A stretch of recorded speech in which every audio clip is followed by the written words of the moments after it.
Happy Wednesday and welcome to another episode of Herspiration Happy Hour. Ladies, are you ready for some cocktails and conversation? Yes. All right, let's get it started.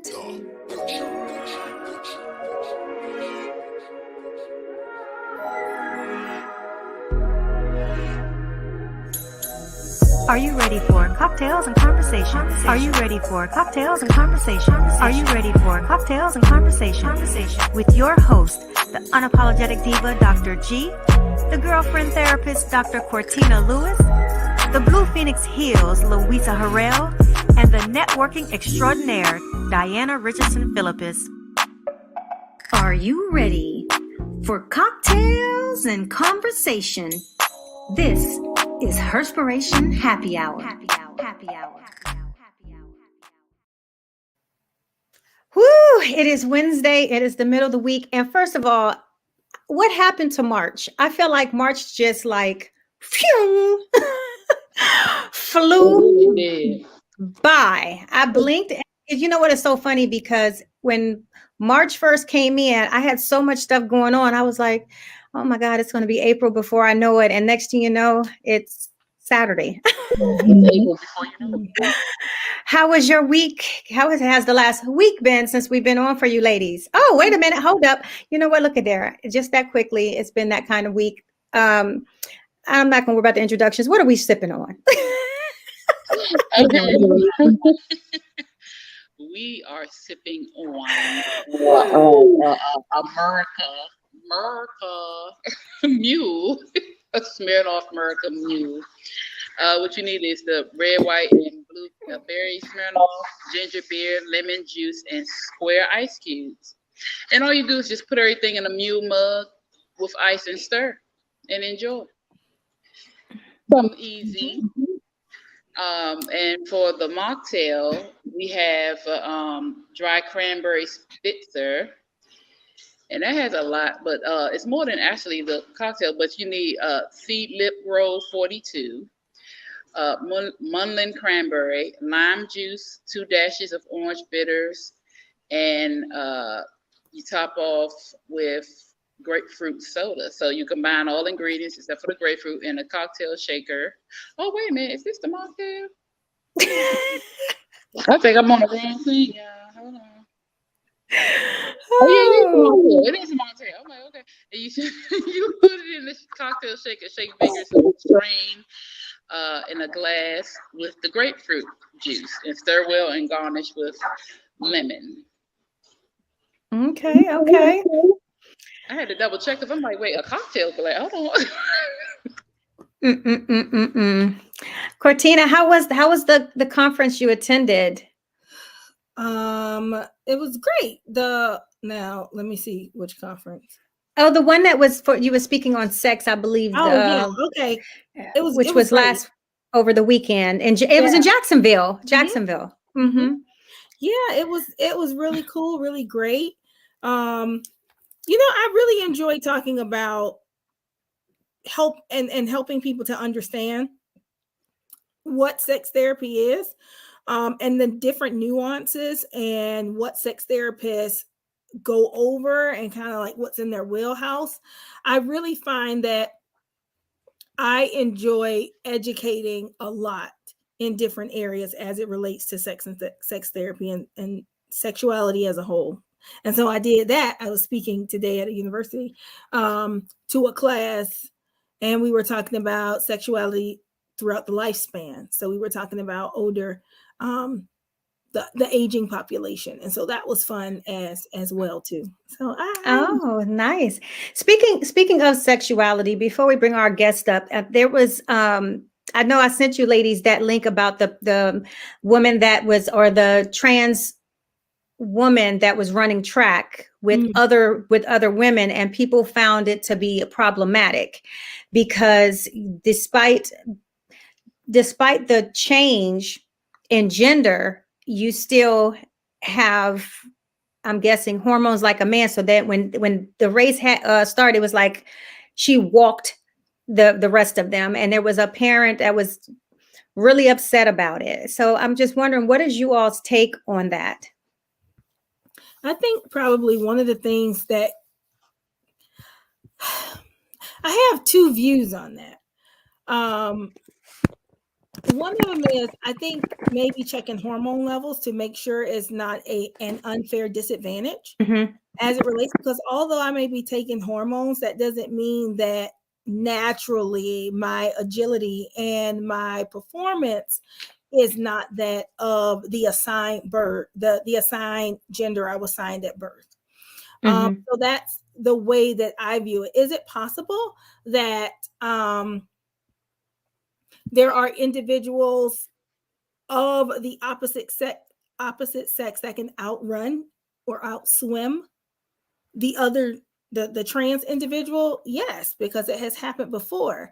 But is that always the notion? No, it's not. And so if it's a chemical imbalance as it relates to the testosterone or the estrogen that's inside of the body, I think testing the levels prior to the race so that we can see if it's a fair advantage or disadvantage. That's interesting. I mean, so Louisa, I would love to get your perspective because you are a mom of 5 boys and girls. And so as a parent, you know, with somebody who's not who's educated on all of the nuances of the trans population and looking at a hormone, because I didn't consider it like you just did, Cortina. And I was just reading through the comments. So what are your thoughts, Louisa? I honestly believe that there will never be an equal playing field. It doesn't matter if the hormone levels are lower, you know what I'm saying? Because those who are assigned male at birth are automatically, they have stronger bones. Their bones are just made differently when you're assigned a girl. You know, as you get older, unless you stop the hormones, unless you stop puberty, they will always be stronger and faster and have an advantage against a female, because that's just how males are born. That's just their makeup, the genetic makeup.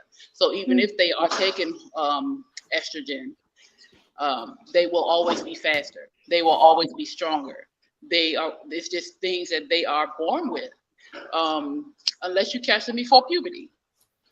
But what about that track star that outran the man, and I think this was like her coming off of pregnancy or something like that, and she won. So because she trained for that. She trained correct. For that. Right. She trained for it, but she still. I know, but if she did not train for that and just going without the training and push, because we are strong. I'm not saying we're not strong. I'm not saying we cannot do it. But if we train, yeah.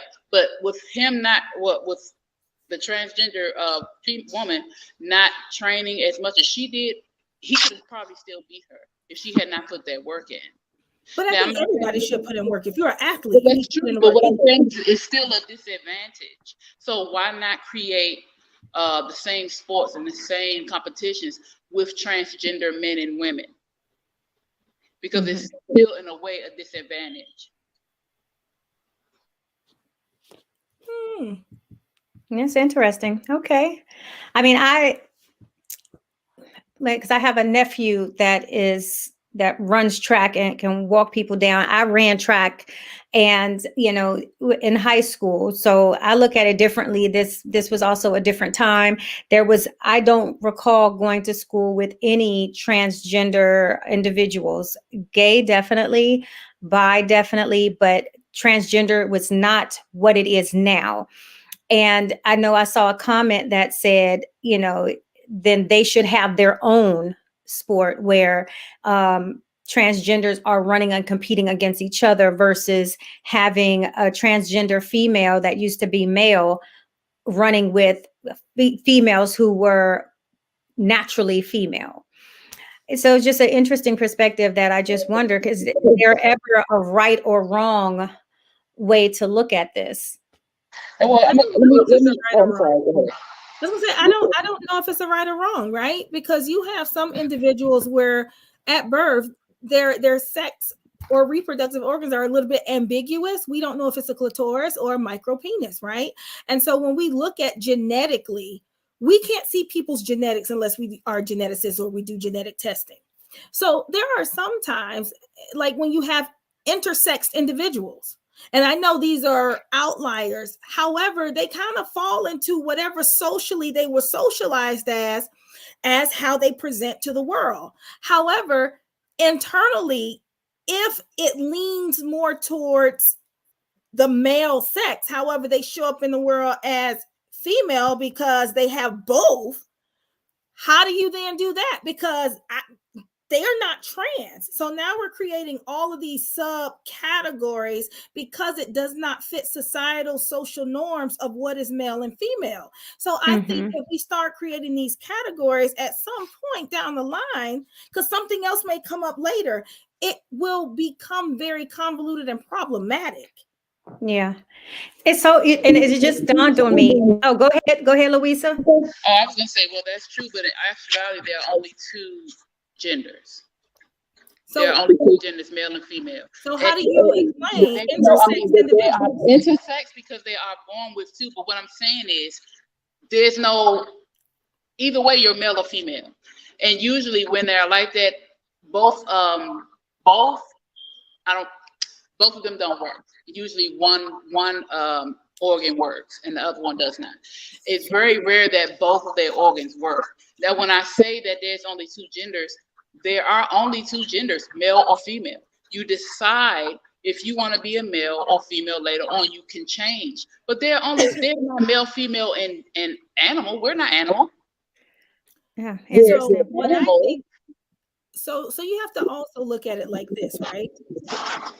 Gender is on a continuum. Gender is a social construct. So gender is different from sex, right? Your assigned sex at birth or the sex that you assign yourself to fit what you feel inside of your body. Okay, so what is the gender? So, okay. Because they're different. Okay. You got to remember, like, so this is a part of, and whatever you feel is what you feel, but this area is, well, the reason why I said it, because my understanding of what a gender is like you said, what the sex, well, okay, then there are two sexes. Let me just say that. So,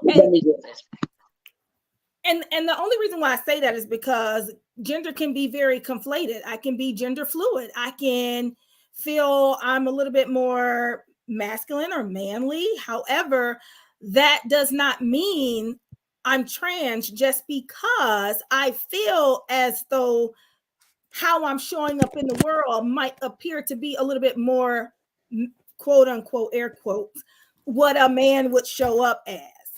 And so and that goes very deep, and that's a part of sexuality, right? That we have to make sure that we talk about when we are doing sexuality education, making sure that the terms and the words that individuals are using, we're actually talking about the same thing. Because we can use one word and all of us up here may, in our minds, view it very differently. So making sure when we're communicating that we're on the same vein and have the same understanding of the topic that we are discussing and talking about. Okay, so this is all great. And so the weird thing is, indirectly, and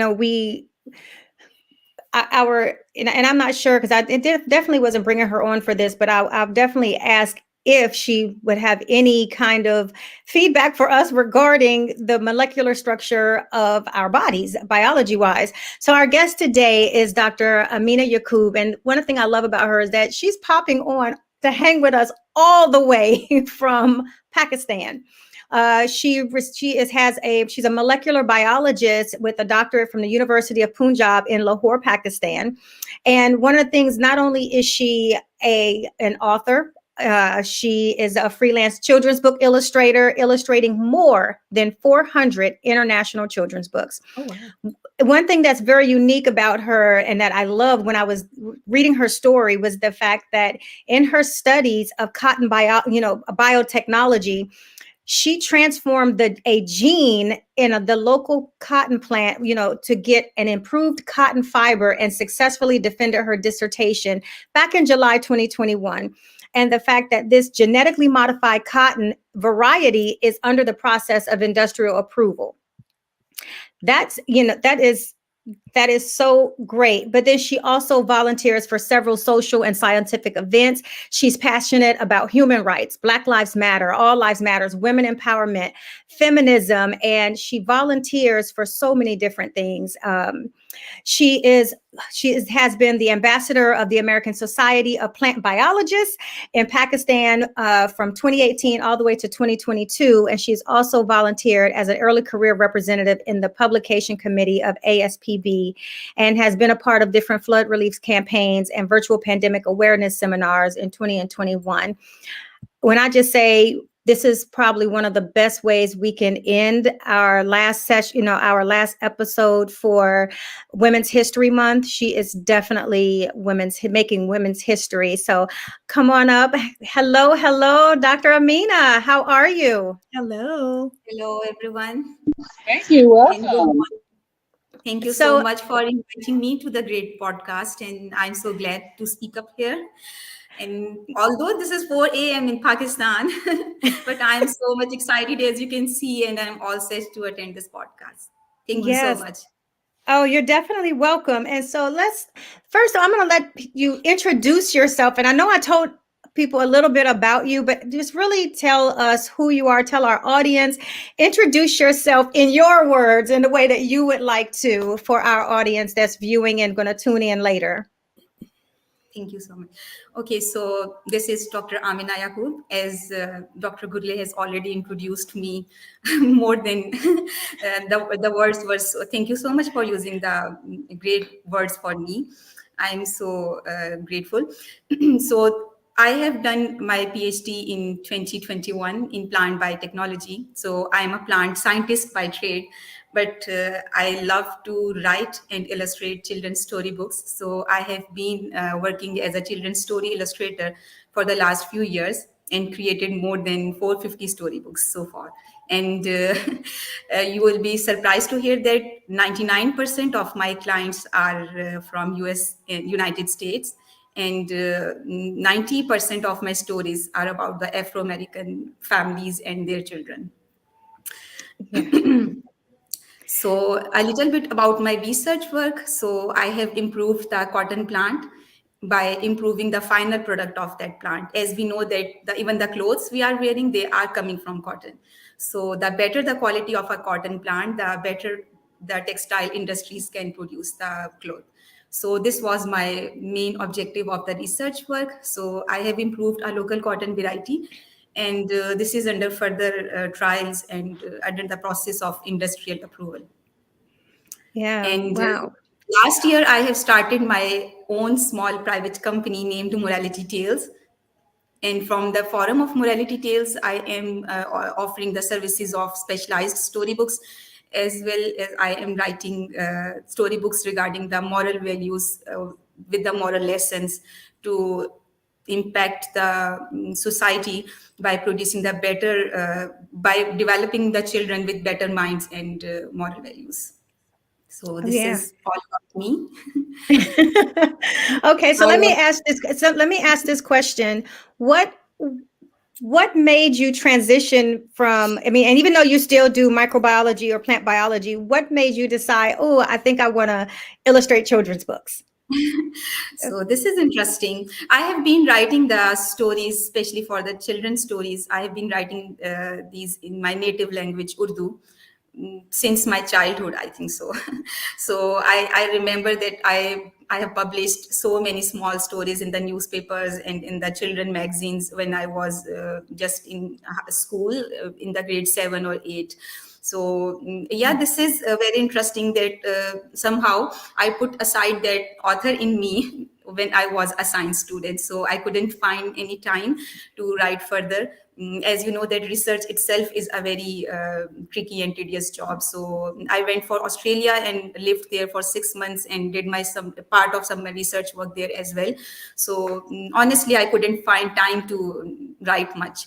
But during the COVID, That was the time when I think all of us have so much to do when we were free at our homes. So that was the time I just randomly started to illustrate a small booklet. It was about the cotton research. My nephew asked me that what a scientist do in the name, a scientist does in the name of cotton research. So what actually you are doing? So I thought about creating an innovative way to explain him a very simple concept of plant biotechnology. So this was a 10-page booklet, and I illustrated that. You can see that book at my website named Fiber for Your Fashion. So I explained him the concept of cotton biotechnology, and everyone loved that. My teachers, my colleagues, and even the children, everyone loved to read about the brief concept of the biotechnology. So this was a motivation, if I must say, this was the motivation for me that I get into the children book illustrations. And I first started by creating illustrations for my clients.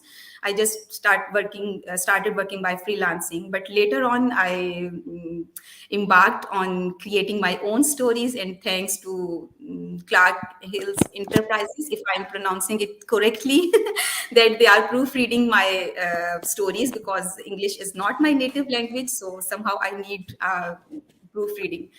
So this is somehow it started, and it's going great. I have started my own YouTube channel now, and my stories are now available at YouTube. I have started to provide the free ebooks for the tablets and laptops, and it's getting popular in Pakistan, and I hope so it will get popular internationally as well. What's your hope for the books that you illustrate and author? What's the impact you would like for those things to have where you are and on the world globally? Yeah, this is very interesting question. That being an author, the most beautiful thing I often feel is that I am influencing a child somewhere in the world I never met. So this is such a beautiful feeling, and using my words, I am hopeful to create an impact on child development, especially the character development. So this is the main objective of my books. I am writing stories with a moral lesson. So, and each moral lesson is, they are just nothing, some conventional lessons we are just reading since our childhood. It's something about the equity, and it's something about care, and more about diversity and merging into the cultures and accepting who we are and who the others are. So just this is, I think I'm just trying my best, and this is an effort I'm trying to put in. Why did you choose? Okay, really quick. Why did you choose particularly or predominantly children of color for your books? So I have chosen this topic because I felt that this is the feeling I got while I was illustrating books for my clients, that majority of the people of color, they are more interested in buying the books and educating their children as compared to the other people. So this was my own analysis, as I am a researcher, so I always try to analyze the things.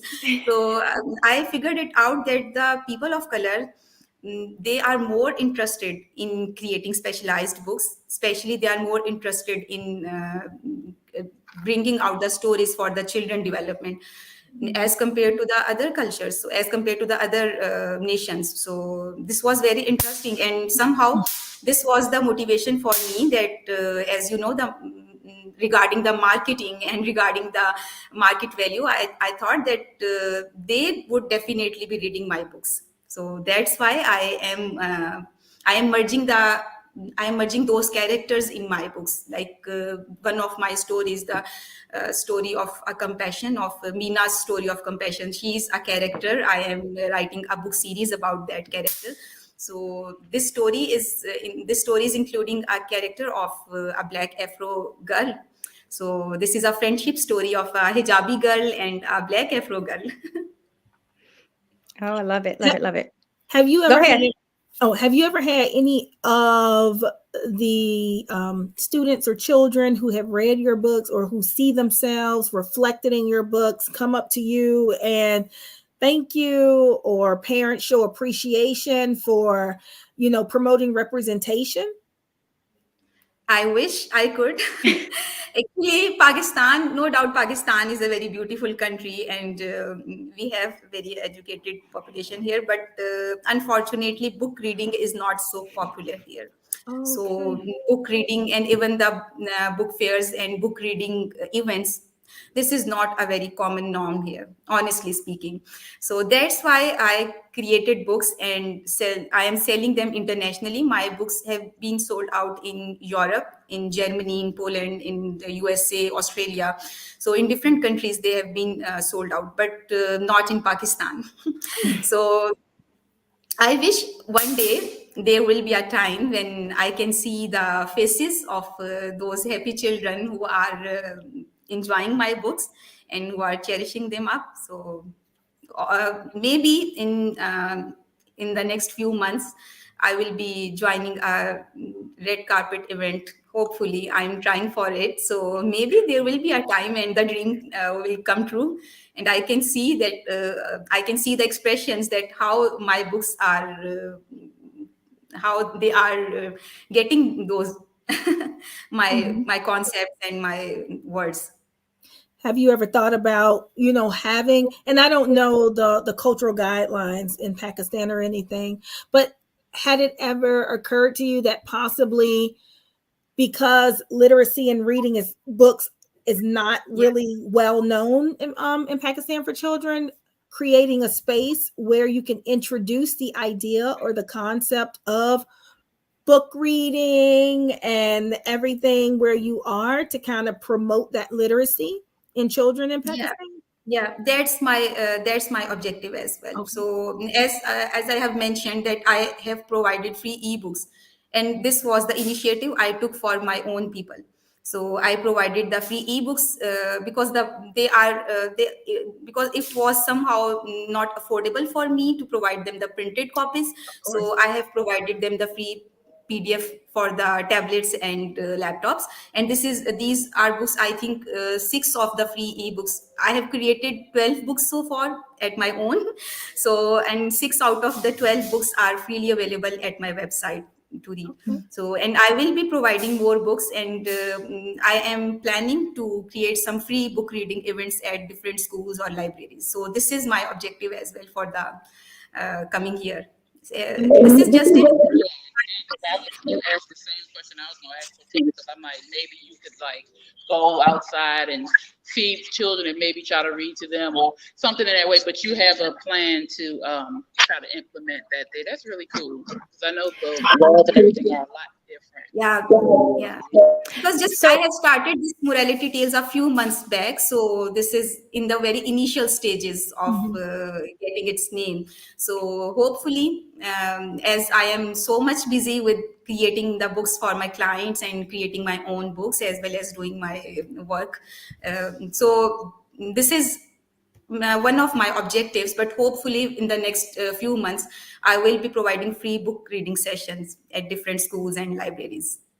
okay. So how do you balance your real microbiology job, or Mike, what is it, with biotechnology? How do you balance between that and your books, and then also illustrating books for others? Yeah, I think we all find time for the things we love. So this is something I love to do, and I'm so much passionate about writing and creating storybooks for the children. So this is difficult for me, no doubt, to find time and to manage the things. Somehow, I felt that while creating illustrations for a storybook or writing something, it didn't make me tired. So I really enjoyed it as my hobby. This is something which I do in my free time, and it refilled me and it made me more happy. Okay. And so just for context, she's done so much work and so much amazing work, which is why I asked that question. So for those of you who, don't know, she's actually my illustrator. She Maybe I is am to get in contact with her. So she's a great Nice. friend and a great mentor, and no doubt she was the person who first inspired me that I can create my own books too. So I discussed this thing with her, and I said that I have a passion of writing my own books, but I am not a native speaker, and I am somehow feeling it complex that how I can write the storybooks in English so fluently. So she was the person who encouraged me and who pushed me that you can do it. So I'm thankful to her for being a good friend. Yeah. Mhm, So mhm. and because she does such great work, I've referred her when people are looking for illustrators. Uh, and there was a time, like me and her now, she's done so much work with my book. Sometimes the last book, I was like, look, just create what you want. because I've worked with her since for the last almost 3 years. Um, Yeah. and so it's really great. And this is one for anyone who is a children's book author or just want to be a children's book author. There's so much work that when they first come to me, before I even refer, I'm like, when I first started working with Dr. Amina, she said, "Oh, well, I got to give you some homework." And I'm thinking, it won't be too much. Man, she was like, "You need this, this, this. This is how I want it." And I'm thinking, this is worse than writing the book. As a new author, and I had never illustrated anything, it was so much work going into it. Now I'm several books in.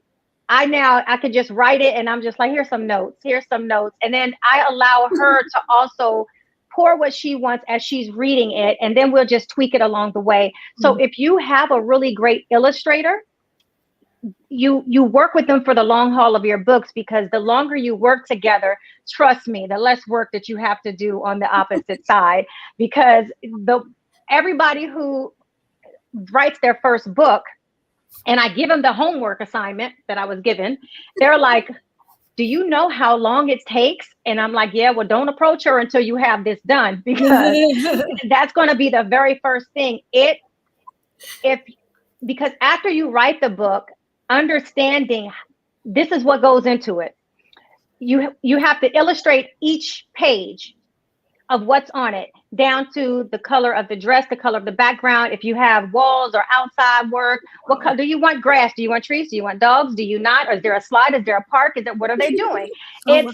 It's literally a lot of work. So you're looking at every single page, and you're saying to yourself, oh, what do I envision for this page? What color shoes? What color socks? Is she in jeans or dress? Is this a boy or a girl? Or do they have friends? If they have friends, what color are their friends? What color is the hair? What color are they wearing? Is it sunny? Is it dark? Is it light? If it's a party, do you want balloons around? Do you want not balloons around? Are they driving a car? What kind of car they're driving? What color car do you want? It is mind-boggling how much work it takes to work with an illustrator.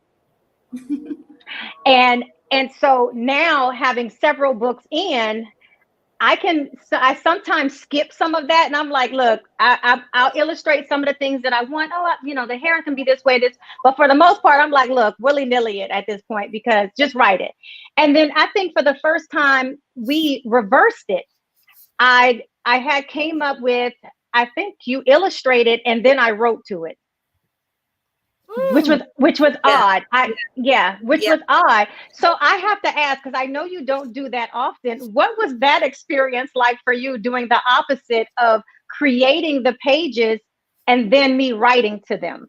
I had gave her the concept of what I was looking for, Yeah. and because it was the hobbies, I just said, these are the hobbies. I'll write to it later. So she wrote to just the type of the hobbies with the background and all of that. And then I wrote. So what was that experience like for you? That was an incredible experience. So it was. I think it is quite easier for me now to understand the sense of an author, that from where it is coming from. So I think I got the vibe somehow, because I have been working with you since I think for the last 3 years, Yeah. more than years. So I know somehow that what you are up to and what your vision could be. So this was somehow so much clear to me, and it was quite easier for me to just create different hobbies, and we were communicating that which one should be added and which one should be removed from the pages. So a lot of my clients now doing this thing, that they, if they don't have any vision, or they are not very much familiar with the concept of how the things can be explained in illustration, so I gave them this opportunity that I can use my own creativity, and you can just provide simply the script of the story. So leave the rest of the things to me. So based on my experience and expertise, I think I'm quite confident about this thing, that I can exactly figure out the vision or the concept of an author. Yeah. Well, Okay. what was it like getting to the place after you had the conversation with Dr. G, as it relates to you finding the inspiration to go on and do your own books? What was that like for you? Like saying, "Oh, this is something I can do." Yeah, this was as I said, that this was motivation, and this was a real inspiration for me to embark on my own book creating company.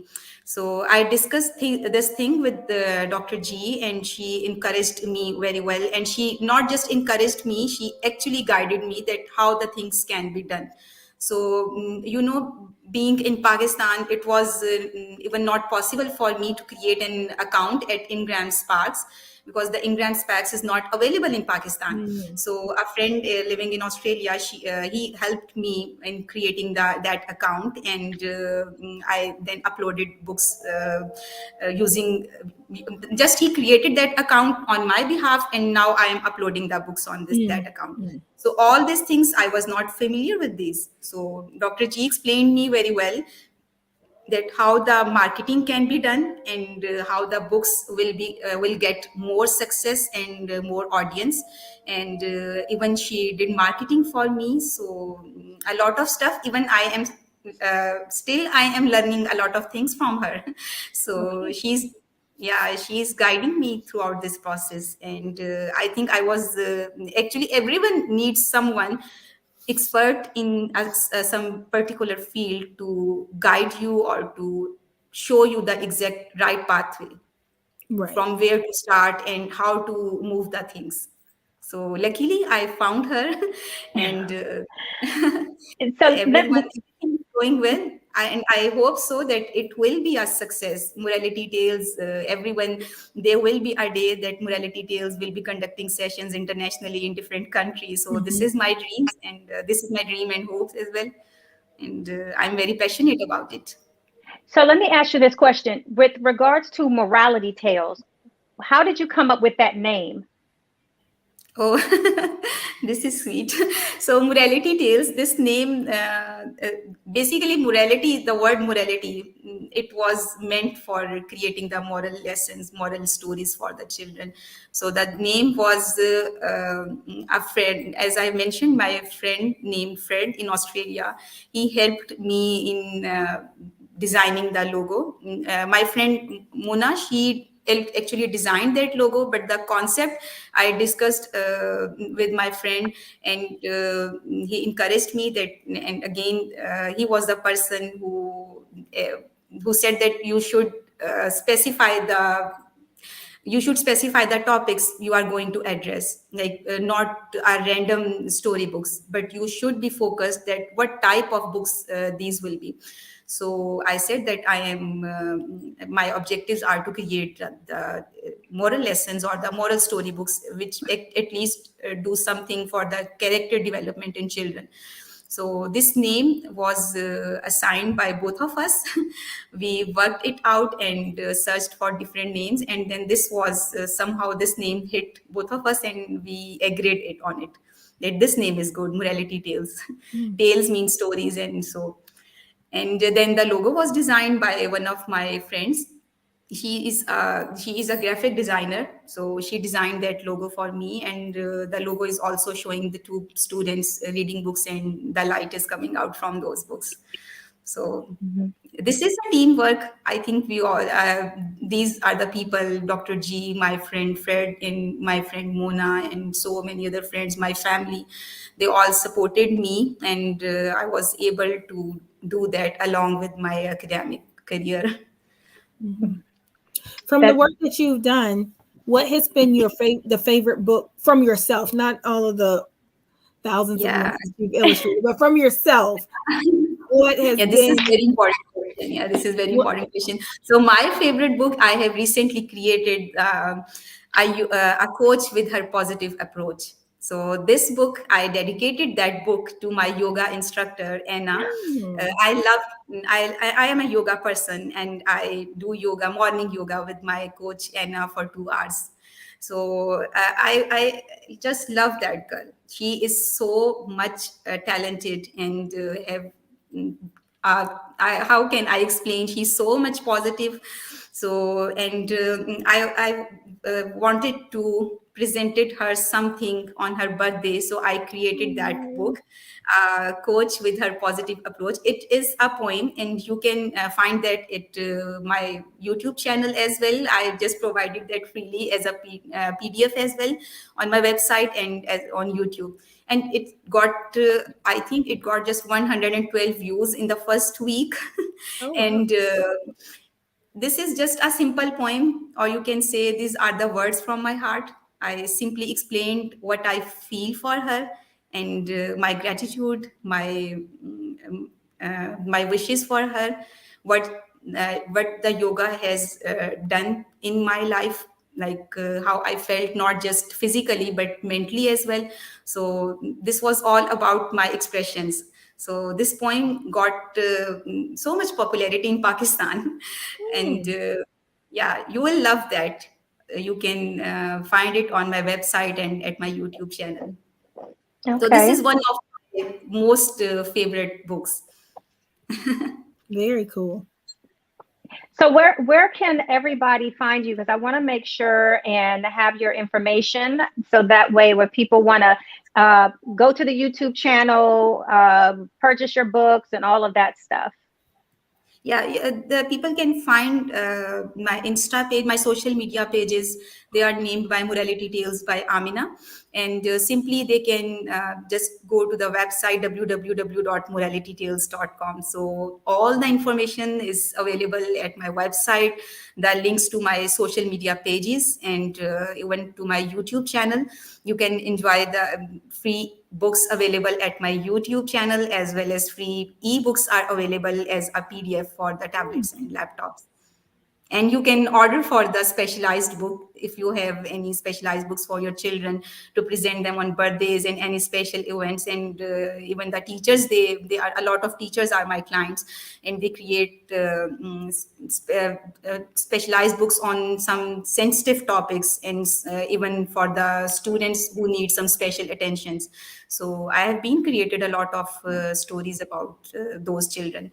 So you can simply approach me on my freelancing forum, my Fiverr. The link is given on my website, and even you can simply send me an email. The email address is also given at my website. Okay. Interesting. So let before we let you go, what would you say to someone who is interested in writing a children's book? Where would you tell them to start?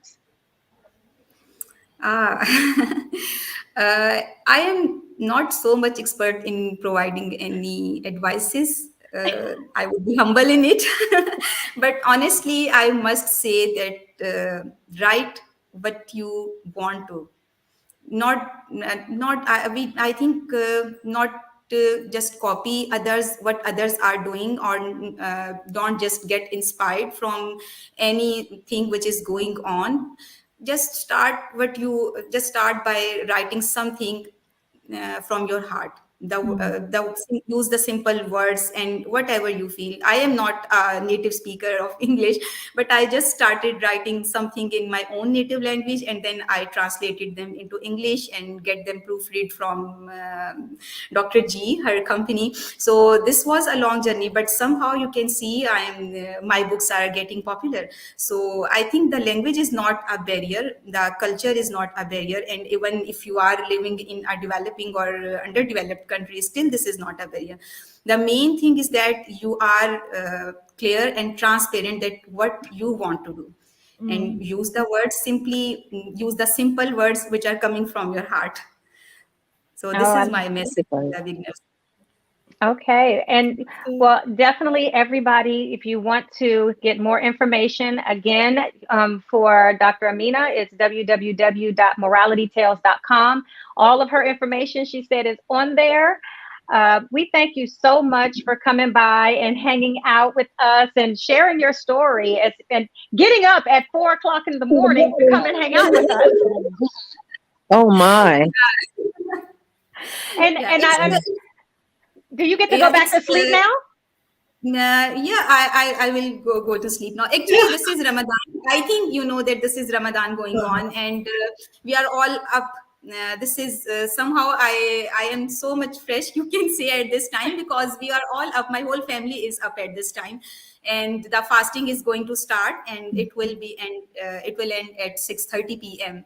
So this is a normal routine nowadays, that we are all up at 3:30 a.m. and we do our breakfast, and then we keep this fast for the next 13 to 14 hours. So that's why it was easier for me to join you guys. So I am so excited. Well, we appreciate it, and we wish you so much, tons more of luck in selling and people visiting your YouTube channel. And we love the inspiration behind your morality tales so much. All right, have a great rest of the week, or it's already Thursday for you, so have a great rest of your day and rest up. But again, we definitely appreciate it. All right, take care. All righty, bye-bye. Bye-bye. Thank you. Bye. Oh, just love. Just, it's absolutely amazing. And I tell you, she's really good, because 4 o'clock in the morning, whew. I'm telling you. I'm sad that I missed so much. My apologies, everybody, but yeah. That's okay. It's been a day. Yeah, and we was having some conversations about different things, but beforehand, with regards to the biology of transgender women, whether they should be competing or not, and it was a whole discussion. But really quick, what did you all take away anything from Dr. Amina? Don't let anything stop you. Regardless, if you can't speak the language, it doesn't matter. There's always tools out there that can help you translate and proofread and edit, so that you can make sure that the hope and inspiration that you have for maybe individuals of your own culture who speak your same language, it's not stopped or only pigeonholed just for them. You can always share what is inside of your heart with the world. Yeah, definitely. Yeah, and I wish you, Dana, she said so many great things, and we shared some things. And I remember when I was sharing, because she's my illustrator. So when I was sharing, some of the things that she had to overcome, or where she was sharing. And I remember when she came to me and said, I really want to write children's books, but I don't speak the language. And I said, "Oh, girl, you'll be fine. This is what you pay editors for." And she speaks great English, but to her, she doesn't feel like, she still feels like there's some barriers for her. And I'm like, "Oh no, girl. I understand her fine." Oh yeah. Oh, definitely. And she writes. I tell you, she writes really great stories. And there are, of course, some of the translation does not go hand in hand. So I'll get the gist of what she's saying, and I would just edit to make sure that her stories come across to the United States audience the way that it should. But she's super delightful to work with, and I tell you, if any of you decide to write a children's book story, she's the perfect illustrator. I really, she's done great. And I get all kind of kudos on my children, my books. So, ladies, this has been such an insightful conversation, but I know we cut off before about the transgender thing. So Diana, if you want to solicit your feedback, we was talking about the transgender female that ran in a track race, and I think was it in high school or college? Where was that? Was it high school or college or I don't know, but there was a transgender and she beat out, like by a long shot, other natural girls. And some parents was in an uproar about that. And so we was just giving our take on those things and if it's fair or not for transgender females that used to be men to run in races that are competitive with women who are natural. That's a sticky topic. And only because, I understand, the transgender community and, what they're going through and how, they're either, transitioning to women or, women to men. But my particular standpoint on it, when it comes down to sports and things like that, is that, your biological makeup is still what it is. So in that respect, I don't think that they should compete in certain things where it is for natural women or predominantly. Because right. Well, and I just say that because, yes, that's all I can say. And so I know Cortina described it in a way that I did not, I didn't think about. And really quick, Cortina, you can we can go back and you was talking about the genetic makeup of. Yeah. So, I mean, you have X, you have XX, you have XY, you have XXY, you have like different chromosomal variations. And you can't see that from the exterior, right? You can only see that if you do the testing of the reproductive organs. And so I think that to just blanketly say or make it like a black and white issue, I believe that that's kind of problematic. Because what if I don't fall in either? Then what category does that put me in? How I was socialized? And if I don't really know because my parents raised me this way, and I may be okay, how do I know normally I wouldn't have been trans if they would have raised me the other way? Because when it comes to my reproductive organs, it's not clear, right? And so I have sometimes a challenge, especially when it comes to this particular topic, about it being one way or the other, all or nothing, because there's so many variations and nuances as it relates to this particular topic. And one of the things that I was saying is, okay, hormonal level testing, that might be something that they could think about. And I know we talk about bone structure and all of those things, but think about when your children, right? Because there are two girls on Timmy's, my bonus son, on his soccer team. They're playing all the same. They're at the same level. They go to practice. They do that. Now you're starting to see girls on, like varsity sports in high school. And nobody necessarily seems to have an issue with that until the opposite sex starts to over dominate in this particular area. Because I'm pretty sure it wouldn't have been an issue if he would have lost, if she would have lost, the trans woman would have lost. You wouldn't have heard a peep. But because you would have heard it, and it would have been opposite. Oh, you go to a woman and still can't. It'd have been, you'd have heard something.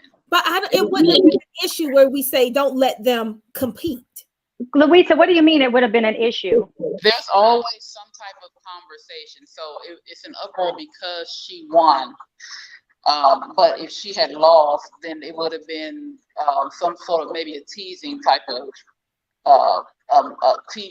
conversation. Well, he transitioned and still can't be a woman. It'd have been something. But it wouldn't have been an issue with society, is what I'm saying. It wouldn't have been like a major issue.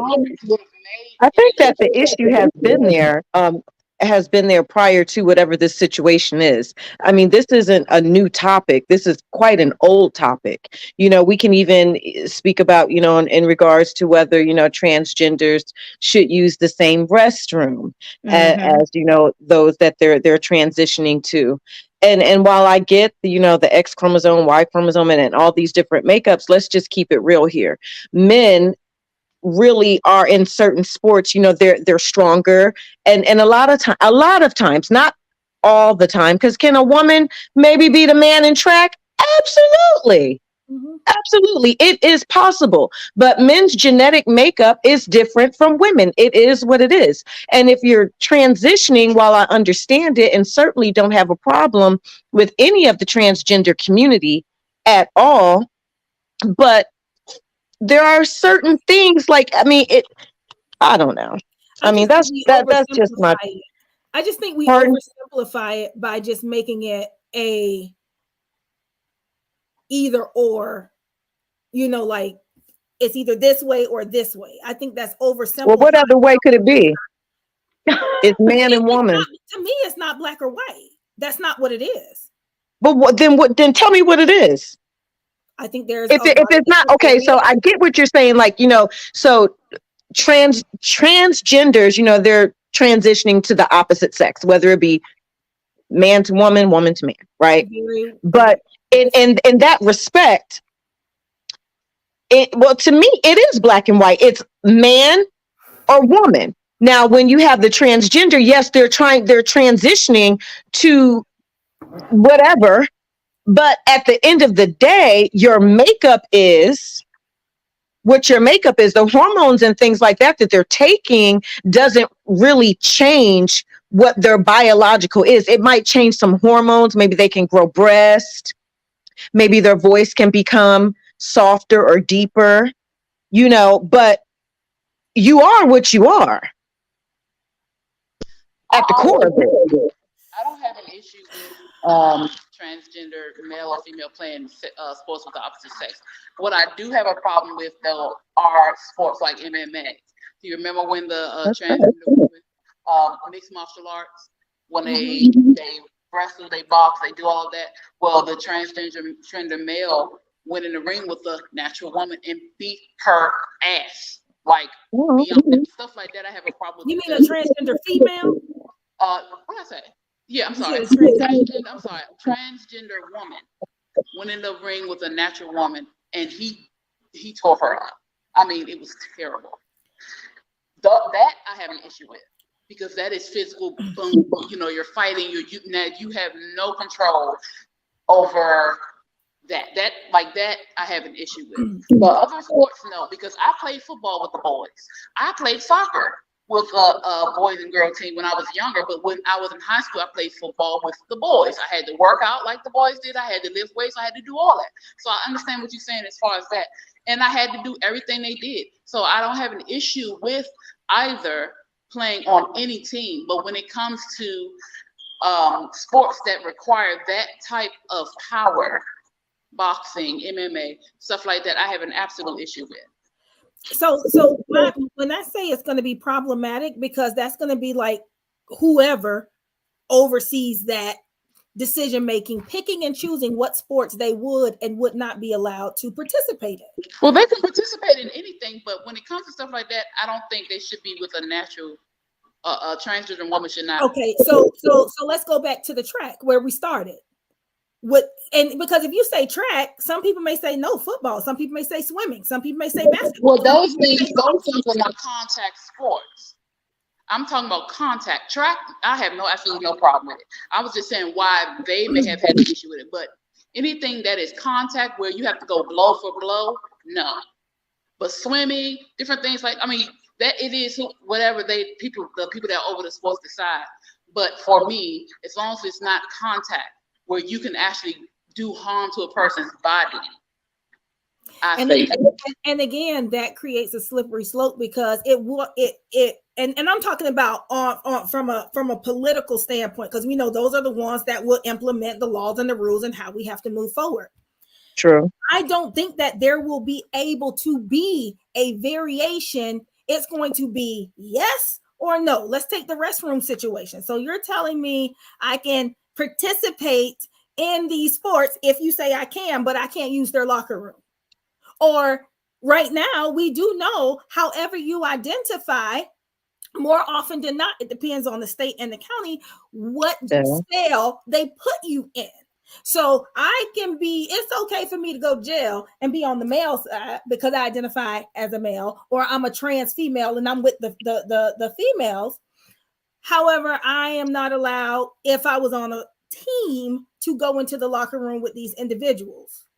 And so I think it's so all across the board. That's why I say it's not black and white. It's not easy because there's so many different levels. There's so many different issues. There's so many different things. And it's like, okay, well, who gets to make the decision if the trans community is not a part of the conversation? Because we have a bias as it relates to, it's like a white person making all these decisions on black people. How you think we feel when we're like, how you making decisions on curriculum and you're not even a part of it? No, they do that anyway. But but it doesn't make us feel good when they do it. It doesn't. But my only thing is now with regards to the bathroom, I feel like, because now I'm speaking as for children and what we choose to expose our children to. If you are trans and you have not went all the way through with it, whatever body part you have, that should be the bathroom that you should use. Because so there was a young, I remember seeing something on TV, it was on Instagram, and they was in like a town hall, and a young girl was saying that her younger sister was traumatized because they was at a gym or something, and there was a transgender woman there that still had not had the surgery. And her sister walked out of the bathroom, and here was this transgender woman that still had a penis.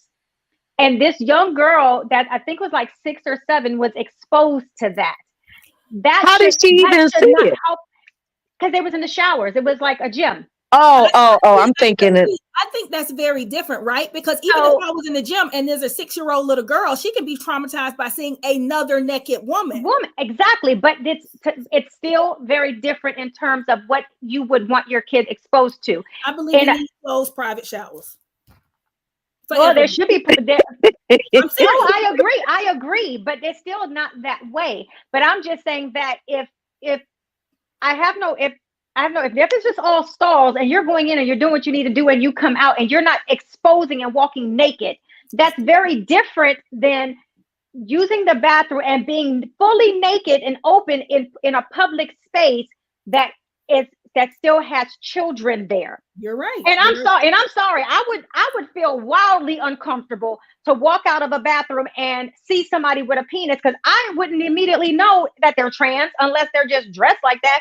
There's so much when there's such a cross blend between the metrosexual look or whatever, where men have long hair, they have braids now. You don't know who's trans, who's not, because I don't care.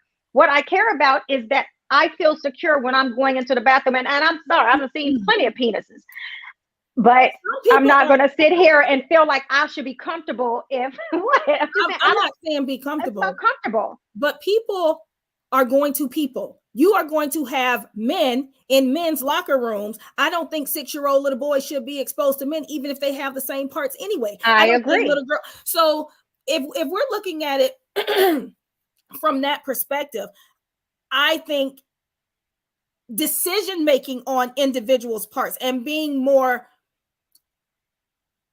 what's the word I'm looking for?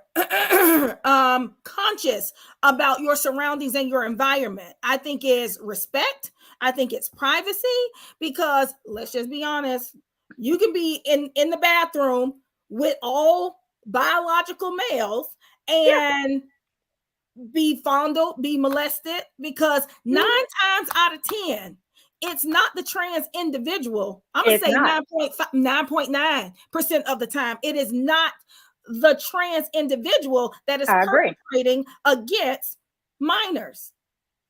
Oh, and see, that's the thing. So that's, I'm not saying that that's the case. And so, but I would rather know what I'm getting into. And here's why.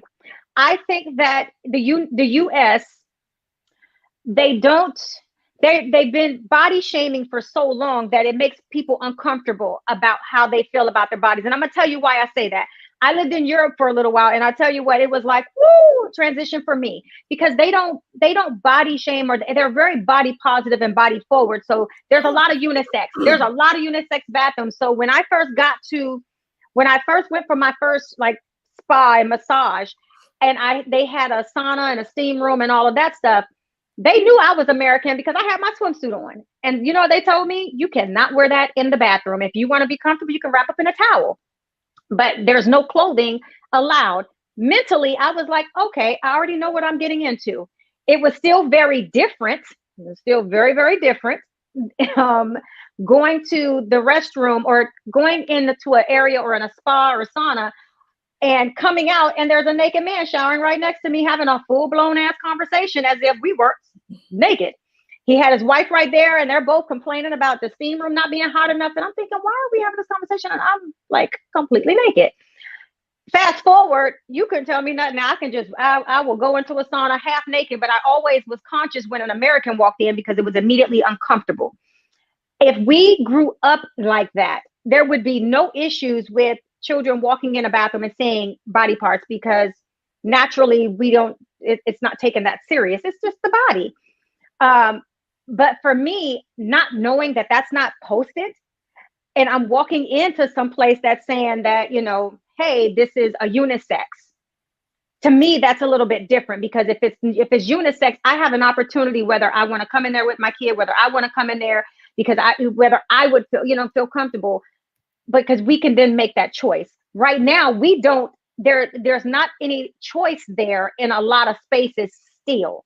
There have been places that are saying they're unisex bathrooms, but not community. So community places, if it exists, then parents should know, people should know. That's how I feel.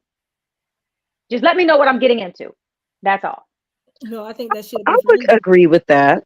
I think that people do that we have a right to know. Well, And yeah. you know, I think that the transgender community, you know, they go through a lot, you know, they really do. And they do deserve a seat at the table. You know, Cortina, I will agree with you on that. However, there's still a lot that needs to be worked through in regards to these situations. And again, you know, it is a state by state type of situation at this point, and nothing is written in stone. But you know, until we figure it out, you know, things are subjective. Well, we're definitely going to keep going backwards, because when you ban talking or about tampons and periods in school, that's a problem. So if we can't even freely, because Have they banned talking about sanitary napkins and stuff like that in schools? welcome to I didn't Florida. know. I have no idea. Florida. I don't have children. I had no idea. But yes, I posted it. Florida. It's on my thing. In Florida. Florida freaking sucks. And I'm just going to say America as a whole, as it relates to sexual health and sexual education, sucks. Ass, really bad. And so if we did a better job of doing that, and you don't have to agree to be able to exercise tolerance. I don't have to exercise hate. As I might not agree. Okay, you do what you do. However, I'm not planting seeds of homophobia and any of those things, to where when these children grow up, if they're complex in that way, it's like, oh no, condemned to hell. Let's take away all the rights. Because that's how I feel as a Black person, especially in Florida. We definitely going backwards. Like, I don't even know what the hell is going to happen. In Tampa, they had a school because one singular parent complained about a movie they was watching about civil rights. Girl, stop. Yeah, Florida's getting real bad. Florida, Stop. Yeah, because look who y'all got in office. yeah, Look but who's Florida, sitting up there in office. but Mississippi is just as bad. They Mississippi is sure just are. as bad. Tennessee is just getting bad. And Georgia right behind them, super right on crazy. the tail end. Okay, don't let us fool you. It's- Georgia right there on the tail end. But you want to know something? I'm glad that we're talking about that, even talking about transgender, because it really upset me yesterday. Of course, we've all heard about, the mass shooting in Tennessee, in Nashville. And these damn idiots, what is the never mind. I'm about to call. I'm trying to do better with my mouth. Margaret, that hoe. You know who I'm talking about. The one that's crazy. Yeah. Talking about, she was a transgender. That's why it happened. And I'm just like, when we continue to have politicians in office that are able to say such things out of their mouth to the masses, nothing is ever going to change. Nope. Everybody knows that Margaret, whatever I can't stand her. I can't, she irritates my complete, like, I would never want to see her in person.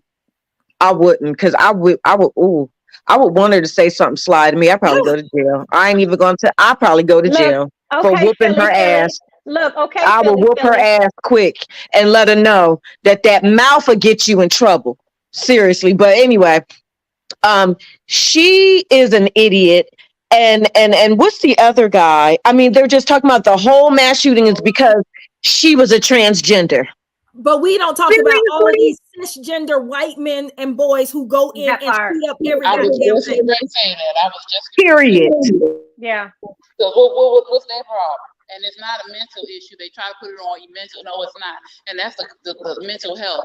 And they try to, this is what bothers me.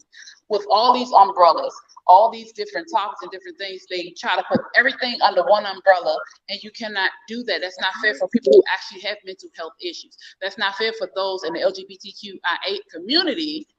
And that's my biggest thing. We talk about these things, but those in that community are the ones who should be the loudest about these things, because a lot of things that there's an issue with, they don't agree with. A lot of things that happen, and I know a lot of people in that community, and they don't agree with a lot of these laws, and they don't agree with a lot of these things, and they put it in the forefront and make it seem like this is the majority vote, and it's not. And it's not fair. I get it. And so let me also say this, and I'm not coming off, and I'm going to try not to come off offensively or to make it seem like I care less. I very much so feel like, as a Black woman, there have been more laws that started protecting the other classes of people, like the gay rights and all of that other stuff. They got laws passed before to protect them before we got laws to protect us. I take issue with that, with the fact that we've been fighting for a long time. And because this new agenda is pushed, it's like they've catapulted past us. It's like somebody just shot, hey, where their protection means more, like their lives mean more than our lives. And so but I still feel there have been laws passed faster, a lot faster than laws to protect us. I'm not saying that there's been nothing, but I'm just saying that since all of the gay rights and stuff that's come to the forefront, it's like all of our laws that's needed to protect us have barely made a move. Well, again, barely made a move. It's again, who's behind you? Of course. So you got to think about it. Oh yeah, it's not just Black people in the trans community. You have a huge white supportment group. So you got to look at what are the agendas, because if we got trans, they're gonna be out there. It don't matter, my son. And because you still have white power behind that movement. Exactly. Right? In the Bible, purple belt, but you have all of these other I know. parties that are apart. You have to think about it. If we're fighting for Black rights, most of the time we kind of out here by ourselves. So we don't sure have All the time. Constantly. the hand Constantly. of I know. everything else to get us to where we want and need to be. Trust me, I don't disagree. I'm like, well, God damn, you got the all of these different laws that do protect them, right? Mhm. But Meanwhile, we out here getting lynched. but let me say, Modern day also, lynching. on the other hand, when it does come to Black issues, one of the things that I kind of side eye the Black community about is because they don't necessarily include Black trans lives. It's like, oh, because you gay, you got to go over there because y'all got your own. Right? I guess I don't do that. I guess But no, maybe you that's- don't. But there is a huge. Come on, let's be real. Let's see how Oh, a I lot don't of know. Black I individuals show up. And I'm not saying any of us on this panel, but if you're thinking, sometimes they are, and I don't even think it's intentionally excluded. But if we're going to talk about Black Lives Matter, all Black Lives Matter, I don't care if you're trans, LGBT, oh yeah. but a lot of people don't see it that way because they feel as though they have their own movement with the LGBTQ movement, so they don't need Very us. true. They are a part of us, and Oh, they're at wow. the bottom because they're still Black. Oh wow. Okay, can I say something about that? Now, we got to get real. The LGBTQIA community is about who you identify as and who you choose to have sex with. Mhm. What do you mean? What is a lesbian? What is somebody who's gay? What's a bisexual? What's a queer? Well, that's somebody trying to figure it out. These are people that you identify as this way, and this Or is fluid. or fluid. Either way, you choose who you identify as, and you choose who you want to make love to. Okay, so we have to remove those titles when we are talking about Black lives. We cannot just say, okay, I'm Black and I'm trans, I'm Black and I'm gay. No, you're Black. Your gayness or what you identify as is different, but you are Black from birth, before birth. You are Black. So I don't like the fact that people try to separate it. We're all Black, we're indigenous. And this is all our fight. You shouldn't be trying to separate somebody that's trans because they choose to live that way. They're still Black. But then it's not just that, because those in that community separate us. And they separate us, treat us some type of way. I've seen it, I've heard about it. So it's not just people that are straight or people that's trying to go into fighting for Black rights, try to separate those in that community. No, it's the other way around a lot of times. On top of the fact, they don't only have it, Black trans or Black people in the LGBTQ community don't only get it on our end, they have it worse in that community because they are stereotyped and prejudiced against from that community. Mhm. So my thing is, separate what you do or how you identify yourself as, because no matter what, you're Black. Yeah, but I'm gonna call bullshit. Here's the thing. I'm gonna call bullshit on some stuff when people say that they are Bullshit. ostracized. Yeah, because when people say, "Oh, I'm talked about in my community, I'm looked upon, stereotyped or whatever," but and I keep it real. Any of my LGBTQIA family, no, I'll keep it 100 because they're my booze. Shout out booze. But I'll tell them, I've been talked about a lot. I've been criticized a lot. I've been told I look different. I've had to explain why hair is curly, why I look this way or look that way. We all go through it. So when people, I don't walk around saying, hey, I'm Black and I'm straight. I'm Black and I'm hetero. I don't expect anybody to tell me who I am or what I do. I don't have to justify that. And so when people come to and have that conversation, I'm like, I don't need to know because I really don't care. I want people to be who they are. And does society see that way? Hell no, they don't. But that's a classic problem. And then we wonder why mental health is such an issue. It's because we constantly want to box people in, or criticize people for who they are, so they don't feel comfortable. And if they do feel comfortable, they're around the people who they're comfortable with. So I don't know. We do a sucky ass job of that's just as bad as what the politicians do if we're not socially accepting who people are and who they choose to be. I'm just saying. I would say that For the me- gay community has made great strides. I'm not saying have. but they've made great strides, you know, in terms of being able to be themselves. I mean, I have a lot of gay friends too. Hey, boo boo. But you know, to me, you know, honestly, I could care less. You know, what I care about is what's in here. You know, that's me. But I don't see where. I mean, they out here doing what they do, how they do it. I mean, Not you know, well, I'm everywhere, in though. Atlanta, Not so there's everywhere. that. But the reason why I Not think everywhere. it's important to identify sometimes that this is a trans life is because you have to look at the disproportionate rate that they are being killed and murdered. And so that's why I think it's important to qualify sometimes like Black trans lives matter. So if we know that they are dying more than white trans, more than any other trans individuals, that is something to qualify. And us as Black individuals, because these are Black trans lives, I believe we should also be getting behind the movement. Not saying that's an LGBTQ issue. No, this is our issue as well, because this is still disproportionately a Black trans issue. So we But you got to know that. Well, But wait we a minute. have to know that. We have to know that. I think something. No, I what didn't know I'm that, telling you, but I'm Cortina, gonna say this. what I'm Why telling you, are some of them getting killed? Why? Hate, because they're trans. because it's not all No, the way. not just because they're trans. Let's keep it real about what's happening in these streets. But it doesn't happen as often as society or the media would portray it. That's what I was going to Where say. you're It not has to be telling known. people- where you're not Okay. telling people you were born a man and you're tricking people.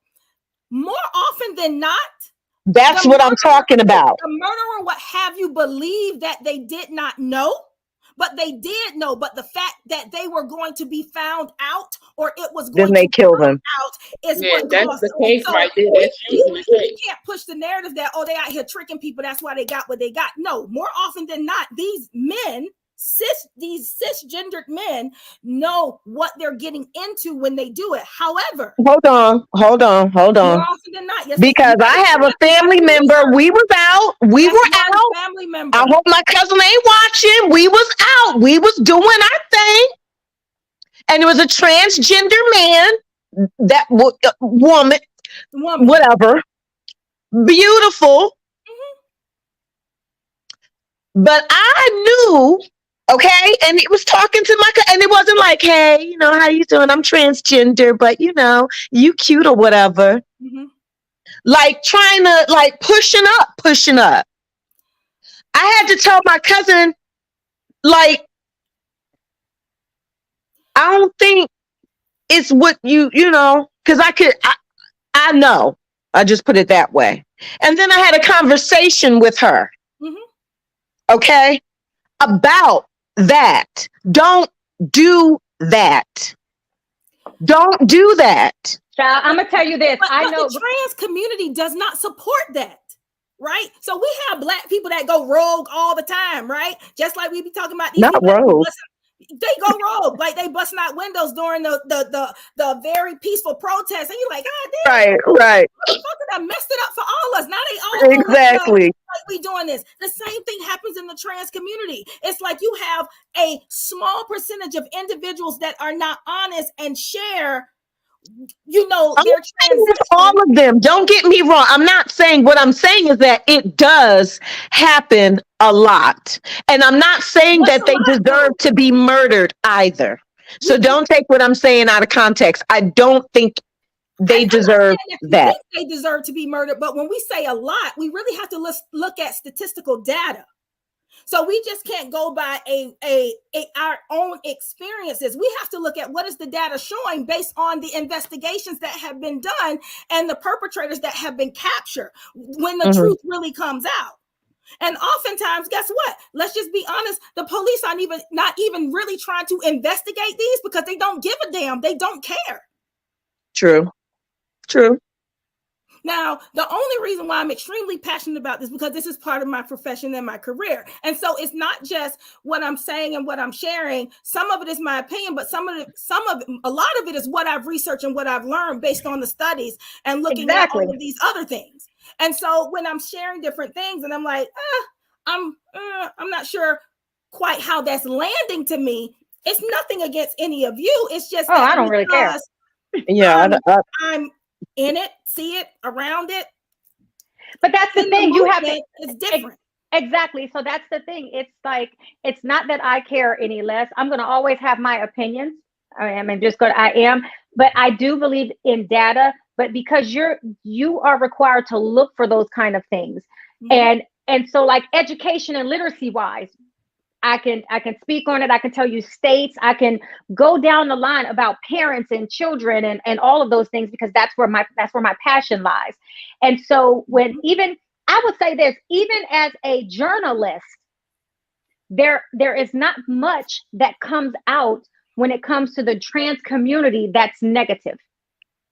The goal of what I do, I see it all the time, but I'm seeing it always on the positive light, the awards and the accolades and all of these things and how far they've come, which that's why I'm looking on the outside and I'm like, goddamn, Black people ain't moved that far in comparison when it comes to rights. But I'm not saying here, and so the one thing that I do know, because I have trans friends, I have a lot of friends in the LGBTQR, whatever, elemental P, Z, X, Y, whatever. Because I hang out in Atlanta. I hang out a lot, and those are my people. And when I hear them tell stories inside, but there's not much negative stories that come out when it comes to murders. What I do know that there is a lot of undercover straight men that seek my friends out. And I'm thinking, wow. And the things that I've been told and the things that I have learned, it's not a shock to me to know that statistic is there about the trans being killed. But I also agree with Cortina. I just truly don't believe it's because that these people don't know. It's hard because, especially in Atlanta, because there are a lot of straight men that seek out gay men. So that's everywhere. That's not just Atlanta. I know, and I'm telling you where I hang out, and I'm telling you who I hang with, and so I'm hearing the stories. I'm not singling out Atlanta. I'm just saying for the people when I'm hanging out in the streets of Atlanta, that's who I'm hanging out with. So those are the stories that I'm told and I'm witnessing. And I'm like, I didn't know they, some of these people were gay or straight. Because I'm telling you, some of them are some nice looking ones. And they're like, majority of them are sought out by straight men. Because in their minds, if they are the doers and not the receivers, then they're still straight. So if they're willingly seeking out my friends who are gay and they are straight men, I don't feel like you can say, I was with a trans and I didn't know. I would call bullshit on that, because you knew, maybe you couldn't accept it. And so I did not realize, I honestly didn't realize that Black trans were killed. I do know that there are a few that have been, but statistically, they don't highlight the Black. What makes the news is them highlighting the white. We also have to look at suicide rates amongst trans youth, right? Yeah. A lot of them are not accepted in their families. And so when we're looking at mental health, because they don't have the support, we have to look at, more often than not, if they're kicked out of their homes, they're not accepted anywhere else. I may have all of these legislative protections, but that's not protecting me against the emotional stuff that I have to go through in society. Right? So my parents kicked me out. Now I'm homeless. Now I'm tricking on the street because now I'm a prostitute. And so that's my lifestyle. And so the environments that I'm in sometimes put me at a disadvantage as it relates to life expectancy because of what I'm going through. And so when we're looking at it, I'm not just looking at it from an adult trans individual perspective. I'm talking about through the lifespan, from when they feel like they want to invite people into what's going on inside of them, and then the rejection that they face. Now, I'm not saying that everybody doesn't face rejection. However, we do have to understand that as a heteronormative individual, there are privileges that I have as a cisgendered female that other individuals do not have. That's almost like white privilege. There are some privileges that white people don't necessarily have to think about because they hold that privilege. I too, as a cisgender heteronormative individual, I have privilege because things have been created around that. So when I show up in the world as differently, there are some differences and more challenges that are there. So what and notice is kind of not off subject, but a little off subject. So cisgender is the transgender female that went from male to female, right? No. Cisgender, CIS, all of Oh, us. CIS. I thought it was SIS. I don't know. No, Cisgender. Cis or cisgendered female means I feel like I was born in the body that is right for me.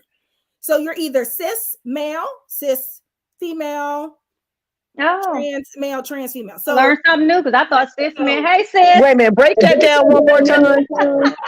So do you feel you were born in the right body? Yes. So you're a cisgender female. Thank you very much. And so trans just means that I feel that the body I was born in is opposite than what I feel. Got it. So then you're cisgendered male. It doesn't matter, male or female. Trans is trans. Trans. Oh no, okay. So they want to transition to the other. That I know. So right? Am I saying that right? Am I looking at so it? it's trans man and trans female. So if I am a trans female, that means I transition. I was a male. Oh, I got that. But I'm saying cis, so it's a cisgender trans. No. No, we just a cis gender. Okay. All of us on here are cisgendered females. We feel that we were born in the right body. Okay. Our mind matches our body, matches our insides. We are and identify as a woman with female anatomy. I am woman, hear me roar. I can't with you. You stupid as shit. So we are all, cisgender. And so that kind of is the norm. And well, I tell you, I'm gonna have to get one of my my transgender friends to come on and just to have some conversations. One of the things about this platform that I love is that we are open and we have our own opinions. And I'm so glad to know some of the statistics that you're giving off, Cortina, because they don't highlight that for Black transgender men unless it's positive. I would have never known that. I do know that there are a lot of issues and a lot of murders, honestly, with white transgender. They speak about that all the time. If you look on the news, that's a lot. I've never heard of a white transgender. No, not Black. Mm-mm. What you say? You said you never? I've never heard of not as much. I've only heard of the Black transgender men being killed. I've never heard. I haven't heard of white men either. I hear a lot of white men. I've heard of a lot of Black transgender men dying. No, trans females. I'm sorry. I have maybe once ever heard of a trans man being killed. I've heard several times. I've never heard of a trans woman being killed. You know what a trans woman is? A trans white woman. Sorry. Oh, okay. I'm talking about just trans male, means showing up in the world as a man. Only once have I ever heard. I'm not even talking about trans females. I'm talking about trans males. I have I've never heard. Black or white, specifically because of how they, identify.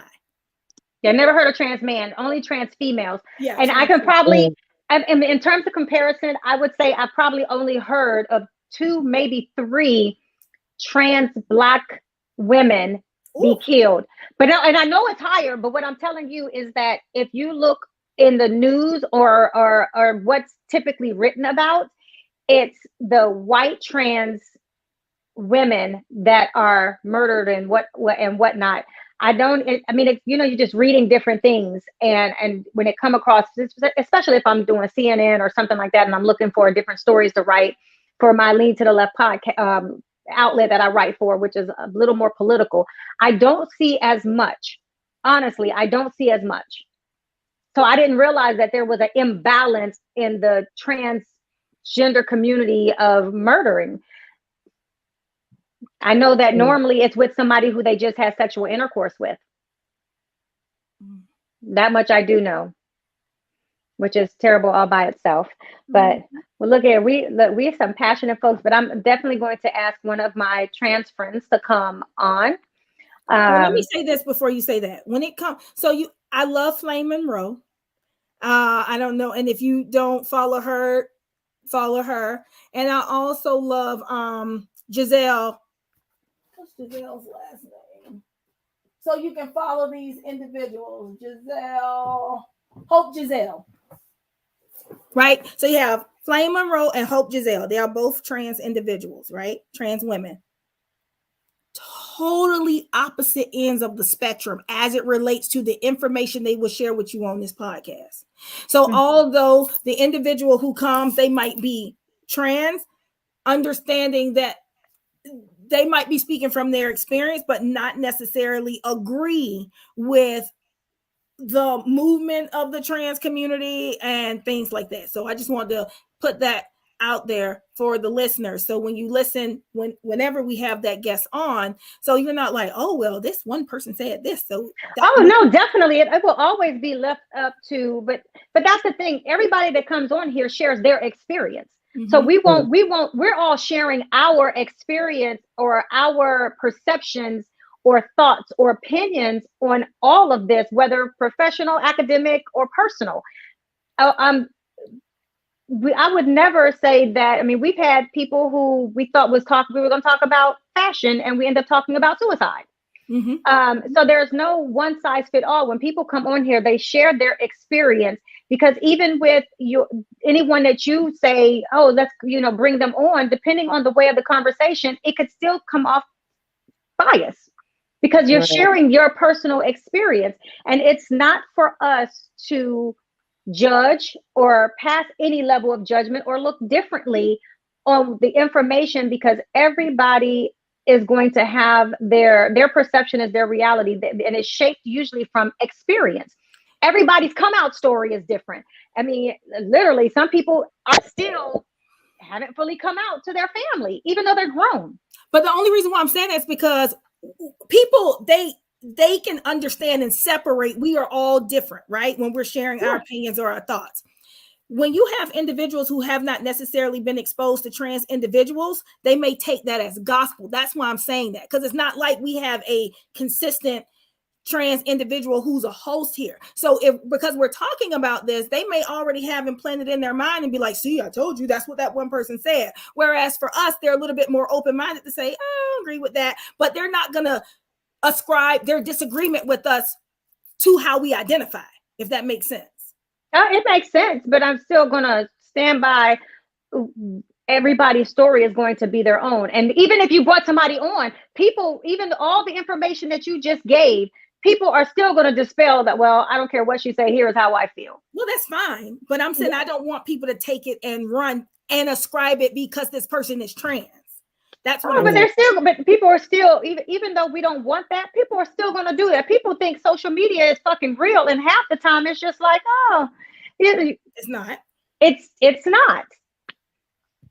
I mean, and so, but I think that's also the climate that we live in. I mean, it's just like, when did we start posting people's funerals online? It's the same thing. The shit ain't right, and we don't agree, but they're gonna, if that's what they want to do, that's what they're gonna do, because that's their belief system, and we can't stop that. We can have a whole racist on, and they can speak their piece, and they can say, well, I'm not a racist, and I'm just sharing how I feel, but yet people can still say, well, I still feel like they're a racist.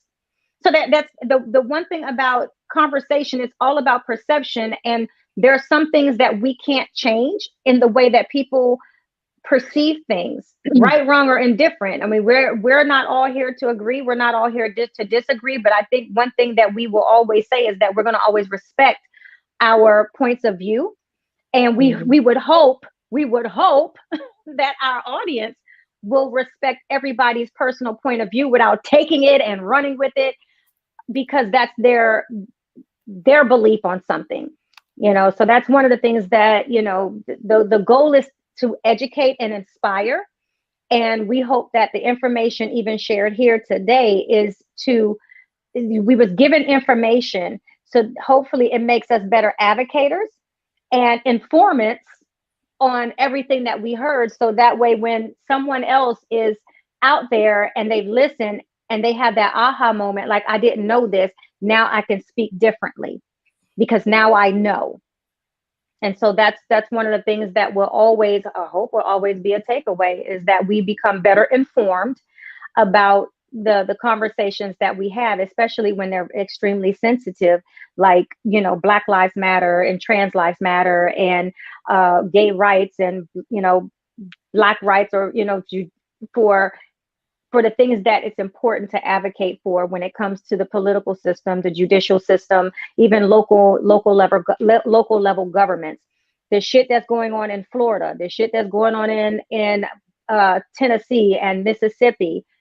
We have an opportunity to be informed, to start making better decisions. Like, goddamn it, Cortina, y'all got to get Florida to fucking together. But Oh, if but I was these are married, I would Like it needs some protests going on down there. That's what it seemed like. Seemed like that right. y'all need to get into some good trouble. But Good trouble. if I wasn't married, I wouldn't mind moving to another country because I can do what I do from anywhere. Well, that's true. Well, you got a whole center, boo. Well, yeah, but that doesn't mean I have to live here. I can run it. Sure do. I can do telehealth. I can shut it down. Don't be You like know, me. I said I want to go to Costa Rica and open a little mango stand and just live Lord, off I the can't. land. I cannot. But I no, do. I want to get the hell out of here. I gotta go. No, but I think equally what we each do and bring to the table every single week is important for the way that we need to advocate for systemic change, honestly. And we Speaking have of an that, I opportunity just to. want to make mention to the viewers that I know I'm jumping off a transgender right now, and I'm going to the people of Rolling Fork, Mississippi, who Oh, have yeah. been devastated by the tornado that came through on Friday. Empowered Women Empower, myself. We have curated a food and supply drive to help the people of Rolling Fork, Mississippi. Whew. I ain't going, because I'm very, like, that's why I was late today, by the way. I'm doing pickups. I told people, look, if you can't make the drive, it's officially on Wednesday, April 5th from 10 a.m. to 4 p.m.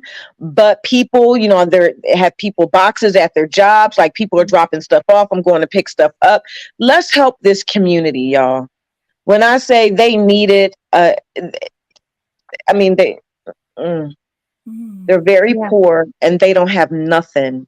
When I say nothing, and there's another tornado expected to hit. That's a lot. That's important. So we're definitely make sure, where can they drop stuff off if you have boxes, or where on April 5th will you be located for them to drop stuff off? On April 5th, I will be at 99 Laurel Bay Drive in Loganville, Georgia, 30052. If you need more information, please email info@ empowered with ED, EMPOWERED, womenempower.com. All right.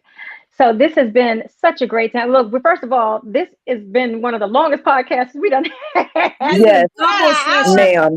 A double session. A double session for sure. I ain't missing. Look, I made up for my time being gone. Yes, you did. So let's do the round table really quick. Louisa, where can everybody find you at? You can find me everywhere at the Blue Phoenix Hills. Okay, Diana. You can find me on Instagram at Diana Richardson Philippus, as well as at EWE_Empowered Women Empower. And Dr. Lewis. You can find me at The Girlfriend Therapist on all social media platforms, and Sext Unveiled, SEXD Unveiled. Yes. And the Noir Center. That too, yes. NOIR, Noir. Yeah.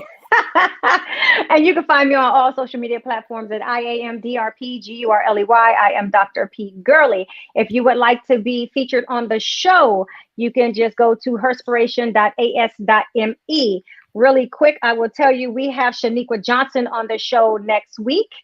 Another great way to kick off our April podcast. And ladies, this has been so nice. I love it. And, this is one of the things that happened. I could break this up, but I'm not. I'm going to run it through, but I'll definitely be cutting some clips from here because there was so many important gems that was dropped that's important for how we start advocating for Black people as a whole, including the trans community. Any last words, ladies, before we cheers it on up out of here? All right. So, see you all next Wednesday. Cheers. Cheers.